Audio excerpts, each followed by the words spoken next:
welcome everybody to the ANA eLearning Academy. During this presentation, everybody is muted. If you have a question that pops into your head as our presenter today speaks, please, you can pop that in right away to the question and answer or the chat at the bottom. And then at the end, I will present those to Jesse and we'll try to get you answers. Now I'd like to introduce you to Dr. Jesse Kraft. He is the Resolute Americana Assistant Curator of American Numismatics at the American Numismatic Society in New York City. It's a mouthful. He is an expert in coins, tokens, metals, and paper currency of North and South America, and continues to publish extensively and give lectures in all of these areas. And in 2022, he was a lecturer at our summer seminar for ANA. Jesse is going to be presenting Colonial Medals, and I'm going to hand that off to you, and then I'll see you back at the end for questions if we have any. Excellent. Thank you, Paula. Yeah. I'm going to share my screen. All right. Can everyone see that? Are we all good? All right. So welcome. This is just a brief course on Colonial Medals. Again, my name is Jesse Kraft. I'm the Resolute Americana Assistant Curator at the American Numismatic Society. So this presentation is just a general introduction to some select medals from the colonial period of the United States. There's no overarching thesis or historical narrative that connects one medal from the next per se, but just to give kind of a brief highlight of all some of the major medals that exist from the colonial period. And some of them, as you'll see, actually aren't even from the colonial period, but are tangentially related. Like I have some that portray Benjamin Franklin that were just after the colonial period, but you can see the connection. So again, it's just some historical and numismatic information on some random medals. Nothing, no great thesis to give today. It just gives some interesting and sometimes rather random moments in colonial history. Some of the things that we as 21st century Americans sometimes celebrate weren't celebrated when these medals were made, and as you'll see, some things that we don't have no idea anything about it even up to today, but medals were made for them and about those specific moments. So the first is the Lord and Lady Baltimore medal. This medal portrays Cecil Calvert and Anne Arundel, those the Lord and Baroness of Baltimore. 1632, Cecil Calvert inherited the land that is now Baltimore. He inherited a charter from his father, who passed away just shortly beforehand. George Calvert was his father. And he wanted to create a place of religious tolerance for all Christians. George Calvert, the father, actually just wanted to create a colony for English Catholics, but Cecil was a little bit more tolerant, apparently, and wanted it for all types of Christians. Cecil Calvert himself never set foot in Maryland. He ruled from abroad in England. These medals were likely struck around 1644. And about 94% silver, so better than sterling, actually. Most of the originals actually contain a loop. This specimen you can see here does not have a loop, but most of the originals do. According to Tony Lopez, who did some research on this medal, these were used by officers and leaders of Maryland as a sign of provincial status or office. However, none of the medals that were known to exist were found in an American context, all coming from British collections instead of anything from the Americas. The Calvert Indian Peace Medal is the next one. This is actually the first Indian Peace Medal issued by any of the European colonies. And a lot of people think it's usually Spain who issued the first, but it was actually Cecil Calvert from Baltimore, from Maryland, the colony of Maryland, actually. This was given to Susquehannock after a skirmish on or just after June 18th of 1644. At the time, this was called the Maryland Medal. Now it's kind of in this broader context of peace medals, so it's known as the Calvert Any Peace Medal. It was originally suspended from a black and yellow ribbon, and black and yellow, coincidentally enough, are still the colors of Maryland. So as you can see, those two colors have represented Maryland since at least the mid 17th century, which is kind of interesting, and were a prevalent part of these medals. The treaty that these medals were given under stipulated that there were 3 medals to be distributed amongst the Susquehannock, and the men who wore them were granted safe and free passage through the colony. By 1674, however, about 30 years later, the situation had changed. The Susquehannock were weak than they were 30 years prior, mostly due to diseases. The American colonists in Maryland decided to declare war on them and kind of take them out of the picture. There was a joint force of Maryland and Virginia militiamen, as well as some other Native American allies. So it wasn't just people from Maryland who attacked the Susquehannock. September 25th of 1675, the Susquehannock chiefs actually gave back the 3 medals, which still had the ribbons attached at that time. We know that, even though they don't anymore. We know for at least the first 30 years they actually did have the ribbons. The following day, September 26th, unfortunately, the English colonists killed the Susquehannock with their own tomahawks. One of the medals that was returned, one of the 3, was given to a person named Maquata, who was the chief of the Mattawoman tribe, for his assistance against the Susquehannock. So unfortunately, there is not a positive end to these medals when they're given. The King badges are not quite medals. They're, as it says here, they're badges, which are kind of, numismatic, and so still fit in it. They're not necessarily awarded in the same way that other Indian peace medals or any other type of medal. They're more used for identification purposes than anything else. But there's these specific kinds, the King badges from Virginia. They're hand engraved sometime around 1661 or 1662 as, quote, badges, silver plates and copper plates with the name of the town engraved upon them, be given to all adjacent kings within our protection. So these were fully authorized by the English authorities in Virginia and given out. There are 4 known today. As you can see here, it says on the obverse, the left-hand side says Potomac. So that's one of them. There's also Macatique, Pamunkey, and Appomattox are the other 3 that are known from these King badges. But others were likely made, but have since been lost or not recovered. The law that enacted these stipulated that they were to hold the king or whomever held the badge responsible for his people's actions. They're most likely made from hammered out Spanish 8 real cobs, which is kind of interesting. So George I Indian Trade Medal. It would be easy to classify this as an Indian Peace Medal, but much like the previous King badges, they were not issued in the same way as traditional peace medals. So these are not official Indian Peace Medals. They're more properly identified as Indian Trade Medals because they're actually trade or sold to Native Americans rather than awarded to for any reason.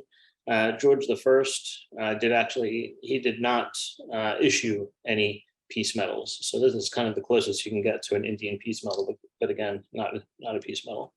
They were privately issued, struck in Birmingham and London on private order from merchants in Pennsylvania. Notably, James Lone is a merchant from Pennsylvania who ordered these and sold them to Native Americans, traded them. They were first issued prior to 1726. That's the earliest mention we have of them, and they were reordered as needed. They were ordered from and struck by different mints at different times, so there are varieties to them. So kind of interesting in that regard. They're struck on a screw press without a collar. Most of them are brass, but some may be copper. There are 3 obverses and 6 reverses known, so it's kind of a relatively large output when it comes to metals of this period. Archaeologically, they're found in western and central Pennsylvania and western New York, a few outside of that area, but that's the main area where they've been found archaeologically. At the time, in the early 18th century, this area was controlled by the Six Nations. So it kind of gives you an idea of who was trading with who. So then there are George II Indian trade medals. These are actually, there's less known about these than there are for the George I trade medals. For instance, for the George I, we know with some certainty who ordered them, when they were made, how many were made for certain issues. With these, the records didn't exist, so we know far less about them. Many were found in roughly the same geographical locations, western Pennsylvania, some in New York, some in Virginia. There was 1 hoard of them found in western Pennsylvania during road construction. There were 12 of these of 2 different types. And then there's also 1 George I trade medal mixed in there. So 13 different trade medals, 12 of which were the George II type. British Museum kind of interestingly thought that these were British Archery Award medals, and their website still actually lists them as such, but research shows that they're actually trade medals. The Annapolis Tuesday Club medal. This is an intriguing medal. A lot is known about it. So if you want something with some local but very rich history, this is a medal that should interest you. There were around 1745 to 1756 in Annapolis, Maryland. There's the Annapolis Tuesday Club. It was founded for the purpose of intellect, comedy, merriment, eating, drinking, smoking, artistry for the upper class. But it wasn't the extremely wealthy upper class, it was just the higher ups. They met on Tuesdays, as the name might suggest, and rotated between members' homes. They didn't have a set location, so they rotated around. Many individuals generally attended the meetings, but the official membership was capped at 15 at any given time. But their meetings generally had more people than that involved. New members had to be unanimously approved. Only 1 individual was ever blackballed or not allowed to join their club, and he was a very wealthy merchant, so it shows that class had nothing to do with membership per se. It wasn't the person with the most money can get in, as this one individual shows. So May 14th, 1746 is actually written out on the medal. You can see on the obverse down at the lower portion. This is actually the first anniversary of the club. It wasn't when the club was founded. Reported that each member was supposed to wear a badge for the first anniversary meeting, but it wasn't these. These didn't exist yet. At the time, they were made of a card stock with a yellow ribbon. So on May 14th, again, just to reiterate, 1746 was the first anniversary of the Tuesday Club, and they wore cardboard badges. The third anniversary meeting, so 2 years after this, May of 1748, new card badges were issued that actually had similar designs to what we see here, but again, still made out of cardboard. And then it wasn't until March 14th of 1748-49, it was proposed that gilt silver badges be prepared for club members. It was soon decided to have them struck in pinchbeck metal, as this would allow for better gilding. However, they are known in 3 different metals, either silver, copper, or pewter. These were possibly engraved and struck by John Kirk in England. They're not delivered until May 1st of 1750, just before the club's 5th anniversary. And 11 medals were given at that point. So they're very rare, but we know quite a bit about them. So the club's minutes are actually still known, and this is one of the main reasons why we know specifics about when the medals were distributed, how many were distributed, and so on and so forth. The club's minutes, as well as a 1900-page 3-volume book by Dr. Alexander Hamilton, who is to the right here. He's not the Alexander Hamilton, he's a different individual. He was kind of the driving force behind the club. When he died in 1756, the club didn't actually last too much longer. He was definitely the driving force behind all of it. Charles Cole, we can see here, he's the person on the left, and Dr. Hamilton, who is the club historian and scribe. You can see that they're actually wearing their Tuesday Club medals around their neck. Alexander Hamilton, Dr. Hamilton here on the right, actually drew these as well. So he is the artist behind those images. This is actually considered, the Tuesday Club medal is actually considered the first truly American medal, rather than those of colonial significance, despite the fact that they were actually produced in London. A lot of people still consider these like the first truly colonial medal. And there's probably no more than 15 to 20 produced in total, 11 given out on that first day, and then just a handful more throughout the duration of the life of the club. 1756 Kittanning destroyed medal is rather interesting. It does celebrate, obviously, a very specific event in colonial history, the attack of Kittanning, which was a village in western Pennsylvania. It was the home of Captain Jacobs, who was an English-speaking Delaware Native American chief who perpetually terrorized and murdered settlers. So on 1756, on September 8th of that year, Lieutenant Colonel John Armstrong and 300 militiamen attacked Kittanning, and this is the medal that celebrates that.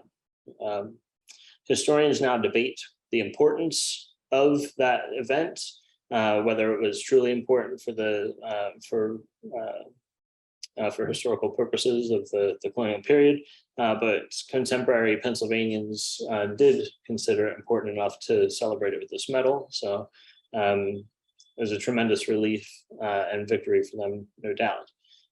January 1757, Colonel Armstrong and his officers were awarded 600 pounds and silver medals, these medals that were struck in the city of Philadelphia.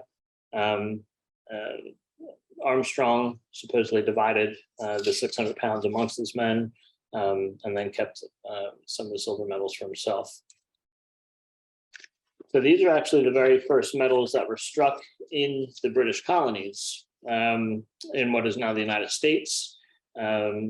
In 1757, or 1756, they're known in silver, copper, and pewter.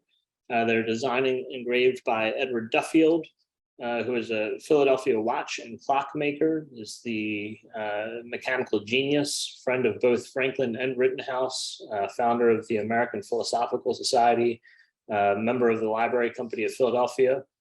So quite an accomplished person, designed and engraved this. It was struck by Joseph Richardson Sr., who is a Philadelphia goldsmith, devout Quaker. According to Joseph Richardson Jr., the son of the person who struck this, in 1813, he noted that, quote, "At the early time they were engraved, coining presses were unknown in this country. They were therefore cut on punches, fixed on a socket, and struck with a sledgehammer." So there's a little bit of secondhand knowledge of how these were struck. So it's kind of interesting that that still exists. There was a third person, Philip Singh, who's a Philadelphia silversmith. He had an unknown part in their creation. There are references to him getting paid in account books, but what he actually did is not known. So apparently there is one known that was struck over a Spanish American 8 real coin. All the others are too heavy to have been struck on such a coin, but from what we understand, there has been one. These were the others that are supposedly quote unquote originals are actually very, very early restrikes. Again, significantly heavier than an 8 real coin, about 40 to 43 grams as opposed to just 27.5 grams, so significantly heavier. The die for these coins actually entered the Philadelphia Mint collection, and they used it as a working die. Through Joseph Richardson Jr., the son of the person who struck the coins. Jr. became an assayer at the Philadelphia Mint in 1795. Restrikes were made through 1874, so almost 80 years longer after they entered the mint. By that time, they're severely broken, as you can see on the specimen that's pictured here. The dies are very heavily cracked. They're no longer flat. If you hold the coin to the side, it's quite bowed and concave. It's quite interesting how severely the dies are broken. Copy dies were made around that time in the 1870s. And striking and sales of these continued until the 1970s. So you could actually buy a restrike or actually re-engraved dies of these, but an official mint medal of this well into the 1970s. Prior to this, interestingly enough, there are a third set of dies by a person named Tallis Halliday, who made an expert copy pair of dies and had his own struck probably around 1810 or 1820. So there's a couple of different varieties of these, and then some that are known to have been struck well into the present day.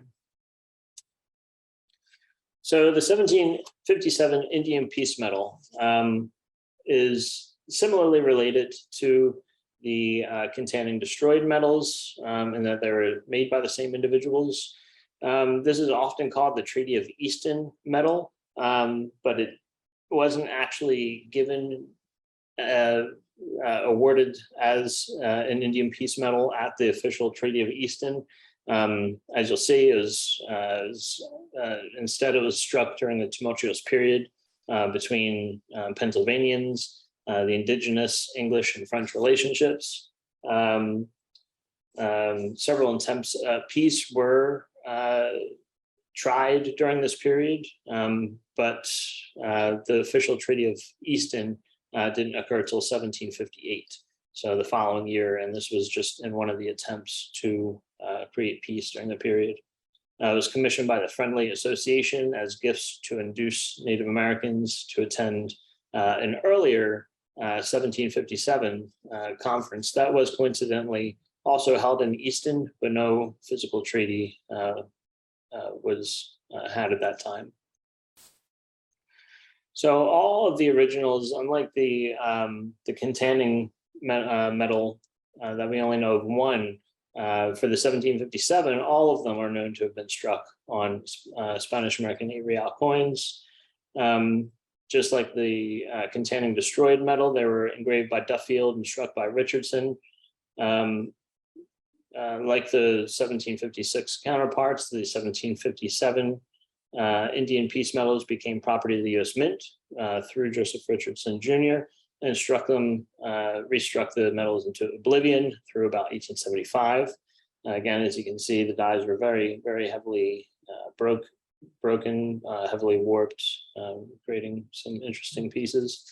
New dies were created in 1882, but they didn't go in use until 1885. Struck medals from these copy dies through the 1970s, just like the others. So the George III Proclamation and Marriage Medals. These are two medals that most people probably wouldn't necessarily consider to be colonial medals, but in a really interesting way, they actually do connect to an interesting chapter of colonial history. Them by themselves were not created to commemorate anything that had anything to do with the colonies. One was for the proclamation of George III as King George, the King of England. And then the other was created the following year for his wedding. So two things that don't necessarily have anything to do with the colonial experience themselves, but as you'll see, are tangentially related. So George III was proclaimed king on October 26, 1760, upon the death of his grandfather, George II. John Kirk, who was a prolific medalist and ran an engraving and die stamping business from St. Paul's Churchyard in London, engraved and struck these. The reverse inscription is rather intriguing, entirely British, not only copies from a similar medal by Queen Anne, but also speaks to the differences between himself and his predecessors. The Hanover bloodline, which George III was the third person of this bloodline, they're more German than they were English earlier on. George I didn't speak English. I think he only spoke German. George II spoke English with a heavy German accent. So George III, in his own words, was the first quote unquote entirely British monarch of the Hanover bloodline. So that's what that's trying to say there. Although not given as peace medals in the traditional sense, they were actually given as gifts to many Native Americans who visited Britain. So that's kind of the interesting colonial connection that these have, is when Native American chiefs or other dignitaries went to Great Britain to visit the king, these were the ones that were awarded to them, or gifted to them, I should say. 1762, we have a specific instance of Ostanaco, who is the Overhill Cherokee chief of Chota, and the two visitors made the journey, hoping to forge a relationship for protection against rival groups. Here's the George III proclamation. Marriage medal. They were married. George III and Princess Charlotte were married on September 8th of 1761. So it was a commemorative medal, also struck and engraved by John Kirk, just like the other one, like the previous medal, also given to Native Americans who visited Great Britain, rather than as traditional peace medals. So here you can see this is Ostanaco, otherwise who's an Overhill Cherokee chief of the Chota, and he's actually wearing two of the medals, one of each. Here you can see the Proclamation medal to the left, the reverse of it with the heart, and then to the right you can see the two busts of the marriage medal. All right, moving on. The 1763 Charleston Social Club medal is very elusive, both in its rarity as well as any historical knowledge we have of them. Despite the fact that the reverse of this medal is very clear with a city, date, and issuing authority. Again, for whatever reason, due to the lack of documents, this medal remains clouded in mystery. It's extremely rare. Only 3 are currently known to exist. One has a provenance reaching back to Thomas Brand Hollis' sale of 1817. So we know that they're not terribly modern things, and probably were issued right around 1763, as the medal implies. In 1856, numismatist Jeremiah Colburn tried to find information on the piece, and he was even able to locate the last surviving member of the club, but even that last surviving member knew nothing of the medal, which again shows that it was probably issued in the earlier part rather than the later part of the club's existence. 1764 Happy While United medal. This is a peace medal that was created just after the British defeated the French in the wake of the French and Indian Wars. So with the British conquest of New France, Major General Jeffrey Amherst blazingly concluded that Native American allies were no longer necessary to ensure control of North America by the British. As such, peace medals were one of the first objects discarded in this relationship. So once the British defeated the French in 1763, one of the first things that they decide to do is not issue peace medals. So how did these come about?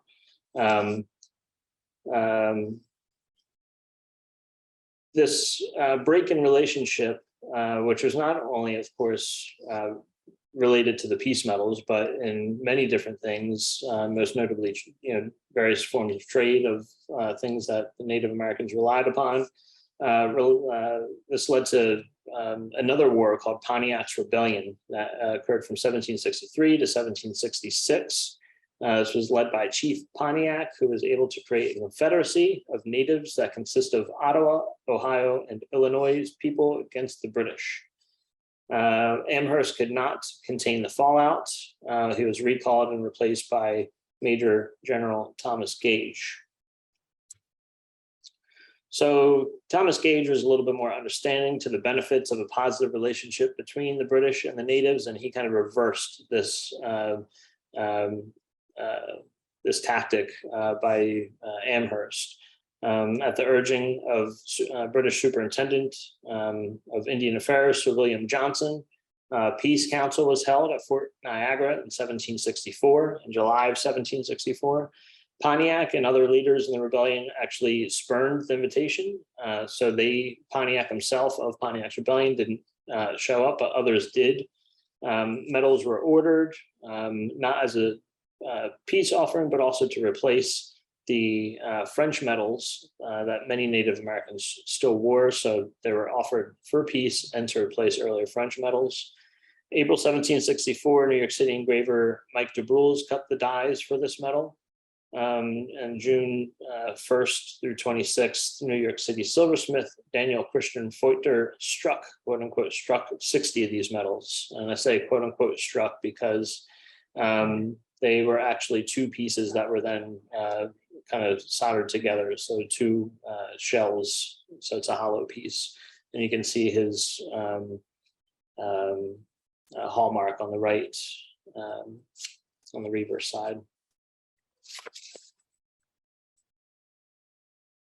So the previous medal is 1764. This is a 1766 Happy While United medal. That ended up ended Pontiac's Rebellion. So Thomas Gage was very dissatisfied actually with the 1764 medals. He wanted new pieces to be struck for peace talks at Fort Ontario in July of 1766, which ended Pontiac's Rebellion. Unfortunately, in Gage's eyes, Michael DeBrules was again commissioned, so that's why they look exactly the same. Gage was, for whatever reason, unsatisfied with these, but they got basically the same ones again. April 13, 1766, 20 medals were struck, and they're delivered to Gage to deputies outside of Ohio and Illinois. 48 medals more were ordered in June. So there were 60 that we know that were struck, but only 2 known to exist today.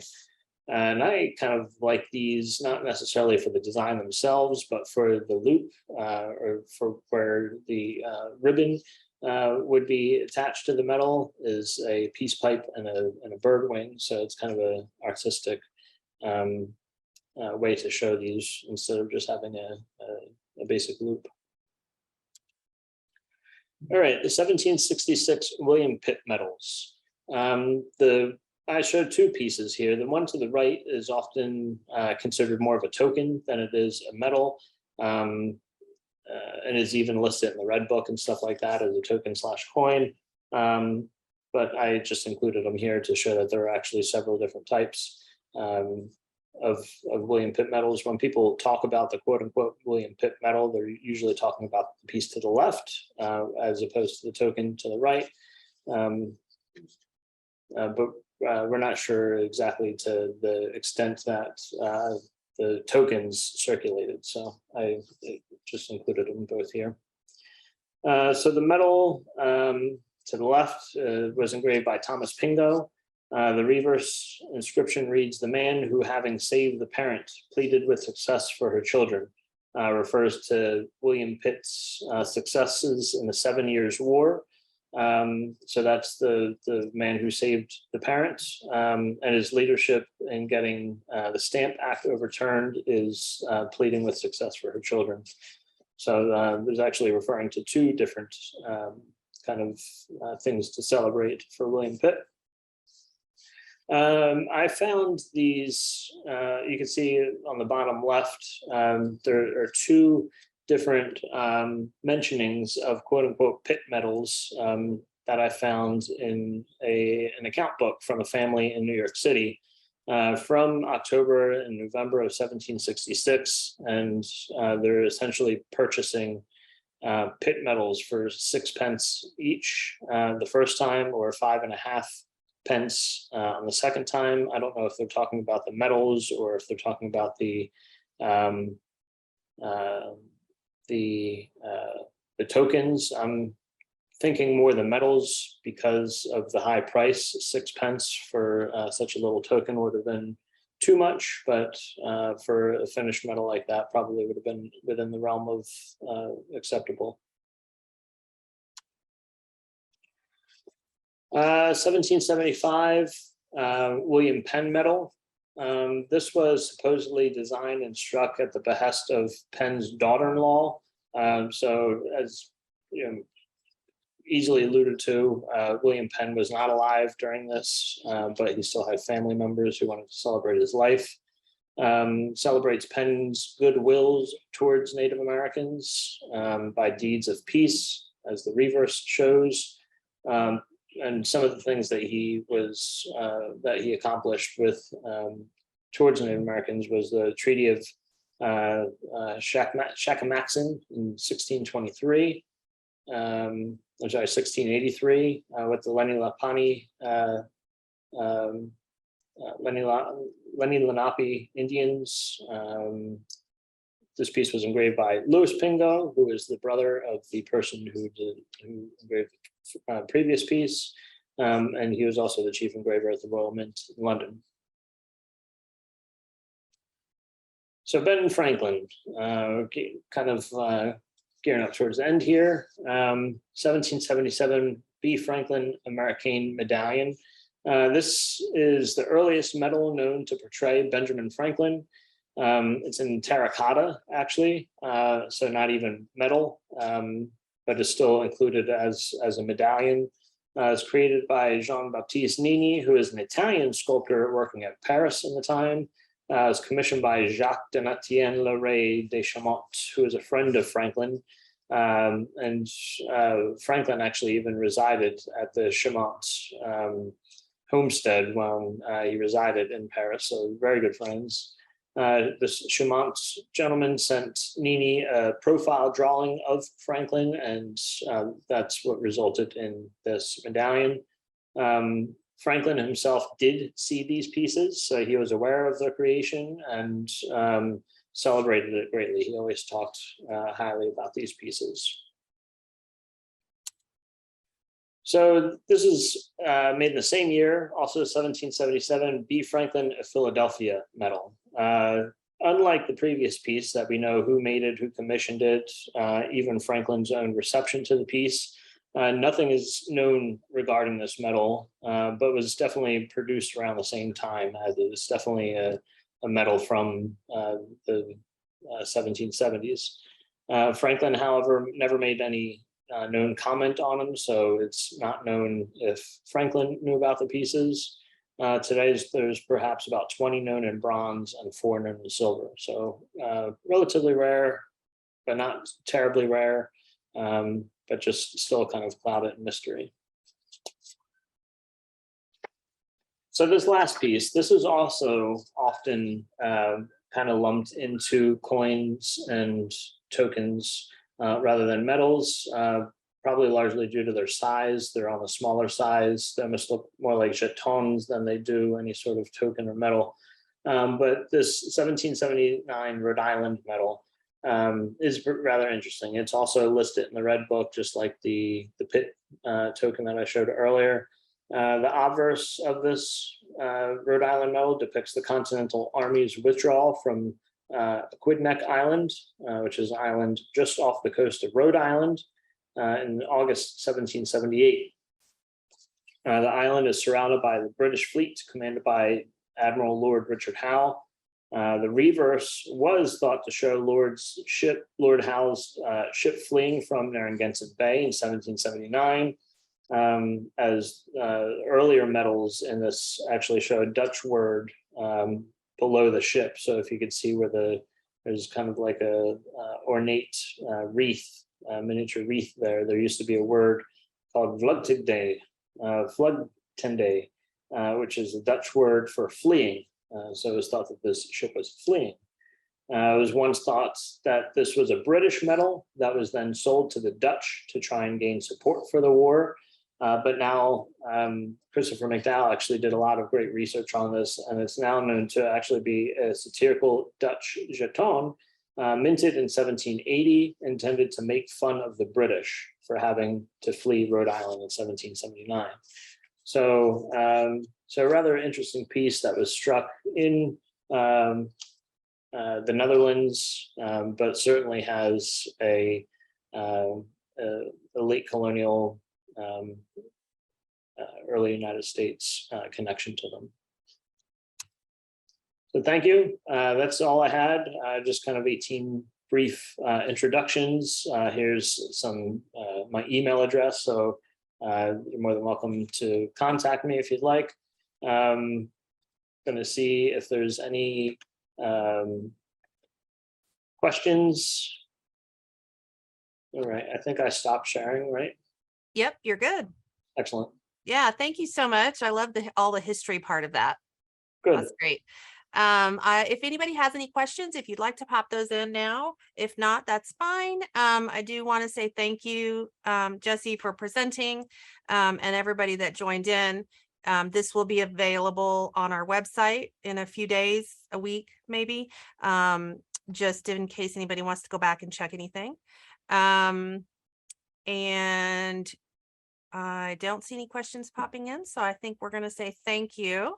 And everybody, if you'll just keep an eye out for upcoming e-learning, working on still filling in for through to the end of the year. So thank you so much, Jesse. Thank you. Take care. Have a great day. You as well. Bye-bye.